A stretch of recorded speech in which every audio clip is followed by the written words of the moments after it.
Bonjour les amis, j'espère que vous allez bien.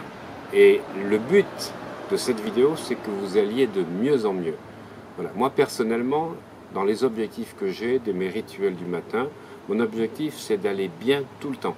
Voilà, parce que c'est le ressenti qui est important. Et ce que je veux aujourd'hui, c'est vous parler de la loi d'attraction pour l'argent. Voilà.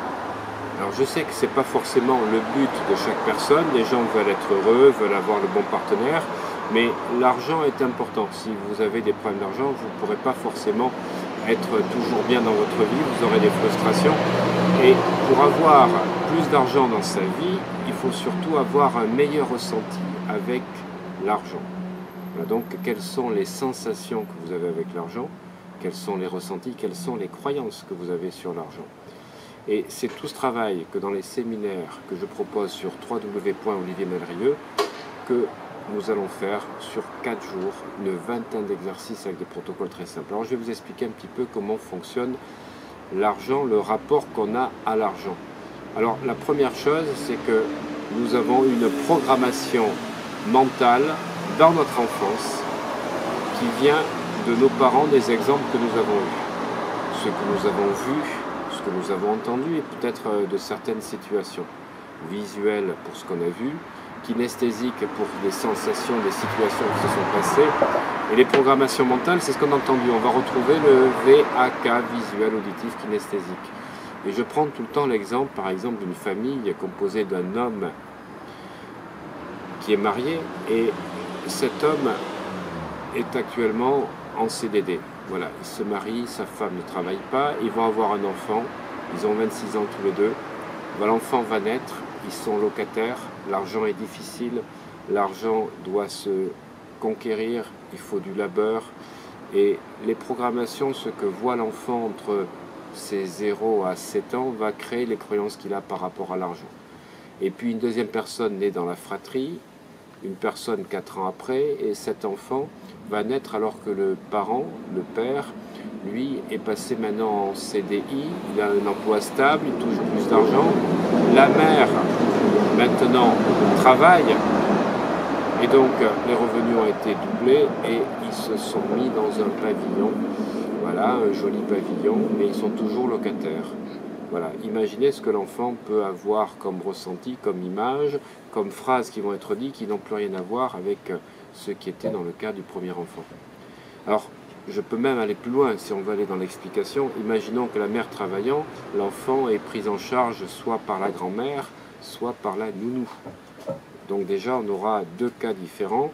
La nounou avec la programmation, le fait de ne pas avoir le même rapport à l'argent, mais l'enfant qui sera sous la charge de la nounou va voir aussi que la vie est plus facile quand on laisse les autres faire. Donc ça va donner un rapport à l'activité qui va être différent.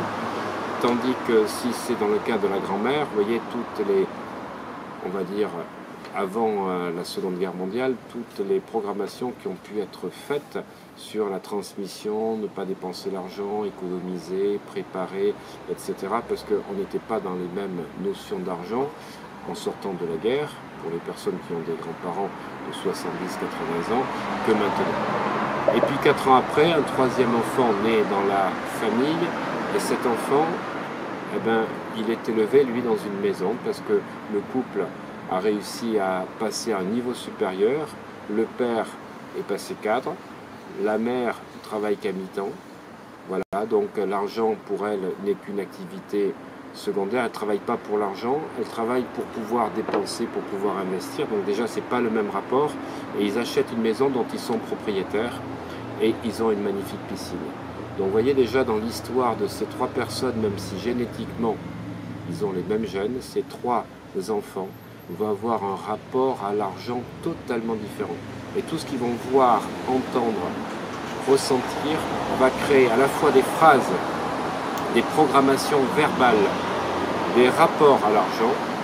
Et vous aurez d'un côté une personne qui sera très dépensière, et puis de l'autre côté une personne qui va être très structurée, économisée, parce que l'argent a été difficile à gagner. Pour une autre personne, au contraire, elle va voir que c'était difficile d'arriver à la fin du mois pour le premier enfant, et donc elle a l'exemple qu'à la fin du mois, les moments sont difficiles. Voilà. Donc vous voyez que toutes les programmations qui vont être faits par l'argent échappent à notre conscience, elles se font dans notre prime enfance. Et donc dans les séminaires que je propose, on va les travailler avec des protocoles d'auto-hypnose pour aller chercher les vraies raisons, les causes de votre rapport actuel avec l'argent, et on va tout déprogrammer. Parce qu'il faut déprogrammer ces archétypes que vous avez. Donc la croyance que vous avez sur l'argent, même si elle n'est pas consciente, c'est le travail de base qu'il faut faire, car les croyances, ce qu'il faut savoir, c'est ce que votre subconscient attire dans votre vie. Le principe des croyances, c'est qu'elle va attirer les événements, les situations, les personnes et les rencontres pour confirmer la croyance. Donc vous êtes victime de vos croyances. Vos croyances sont comme des prisons dont vous ne pouvez pas vous sortir. Et je vois sur YouTube beaucoup de vidéos sur les croyances, des gens très charismatiques briser vos croyances, mais vous ne pouvez pas briser vos croyances si vous ne les identifiez pas toutes. Autrement dit, les croyances inconscientes. Donc il faut faire un sacré travail, mais également il va falloir en créer de nouvelles. Et ce n'est pas un stage, c'est une prise de conscience avec des protocoles très spécifiques pour créer un nouveau chemin neuronal. Donc la conception que vous avez de l'argent aujourd'hui, je vous déresponsabilise, vient de ce que vous avez pu mettre dans votre boîte noire, dans votre disque dur pendant votre enfance. Ça ne dépend pas de vous. Mais par contre, ce qui dépend de vous, c'est de savoir si vous vous engagez, si vous êtes déterminé à changer les choses. Autrement dit, le conscient décide quelque chose, mais l'inconscient exécute. Et quand vous prenez conscience de ce que l'inconscient exécute comme programme financier dans votre vie, ben vous avez deux réponses. Soit vous décidez de ne rien faire, soit vous décidez de changer et vous vous engagez. Il faut être déterminé à changer, à prendre la décision et se donner les moyens d'être déterminé. Donc plus que jamais, vous incarnez dans votre vie financière les croyances que vous avez au niveau de l'argent. Bye bye et à la prochaine.